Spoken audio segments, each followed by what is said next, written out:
আমার তো অনেক ছোট এজে বাচ্চা হয়ে গেছে, তো সবাই মনে করে না জানি আমার কত কত এজ কত বয়স। তো এখন ও আমার আমার থেকে অনেক বড় হয়ে গেছে, এখন দেখতে মনে হয় যে ওর ছোট বোন আমি। তো এই জন্যই ও তো অনেক এক্সাইটেড। মানে আজকে যেমন আমার একটা গান রিলিজ হলো, সো অনেক আগে থেকে বলতেছে মাম্মি কখন রিলিজ হবে, কখন দেখবো। সো অনেক সাপোর্টিভ, অনেক সাপোর্ট করে। সিনেমা বা নাটক বা ওয়েব ফিল্ম আপনাকে দেখবো কিনা?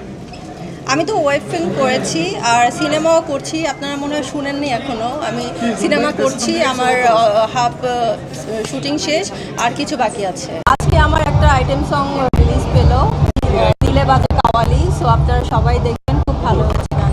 এখানে খুবই সুন্দর একটা ড্রেস পরা হয়েছে, শাড়ি পরা হয়েছে, তারপর হচ্ছে লেহেঙ্গা পরা হয়েছে। সো ওই টাইপের তো কোনো কিছু নয়, কিন্তু ভালো ড্রেসই পরেছি। এখানে যে অভিনেতার সঙ্গে অভিনয় করেছে তুমি, সেটা হচ্ছে সাকিব। সে কিন্তু অনেক ছোট, তখন মনে হয় না যে অন ক্যামেরায় না সিনিয়র জুনিয়র বিষয়টা? এটা নিয়ে কিছু বলতে চাই না। মারিয়াম কি আসলে সত্যি বল? আপনাদের কি মনে হয়? আমি একটা সিনেমা করছি, তো আমার হাফ শুটিং শেষ আর কিছুদিন বাকি আছে, গানের শুটিং বাকি আছে, আরও কিছুদিন লাগবে। তো আমাদের ইচ্ছা হচ্ছে ঈদের সময় রিলিজ দেওয়া। আমাকে সিনেমা দেখতে হবে না আপনারা। মারিয়াম ফিটনেস মেনটেন করে কি? আমি অনেক ওয়ার্কআউট করি, কম খাই, তো আপনারা সবাই জানেন এটাই। এখন বিদেশে তো মানে কোনো বাধা নেই, যেসব ড্রেস মানে আমি কোনটা পরে বের হব এরকম কিছু। আর বাংলাদেশে তো আমাদের মানে এই দেশের কালচারাল ড্রেসকে ক্যারি করতে হয়। সো ওই ধরনের ড্রেস তো আর বাংলাদেশে পরা যায় না। যদি পরা যেত, যদি পরা যেত তাহলে তো দেখতেন, আমি তো এখন পরে আসতাম। বাট বাংলাদেশে কি পরতে বেশি ভালো লাগে, শাড়ি না ওয়েস্টার্ন? দুইটা, বাট আমার শাড়ি পরতে ভালো লাগে। আর হ্যাঁ, আমার শাড়ি ওয়ান পিসেই। আর আমি অনেক শপিং করি। আমি দেখা গেল ঈদের সময় আমি যা শপিং করি ওইটা আমি 1 বছর 2 বছর করতে পারি, আমি এত শপিং করি। সো আমার অনেক কালেকশন, মানে এটাই। শাড়ির দামগুলো একটু জানতে পারি?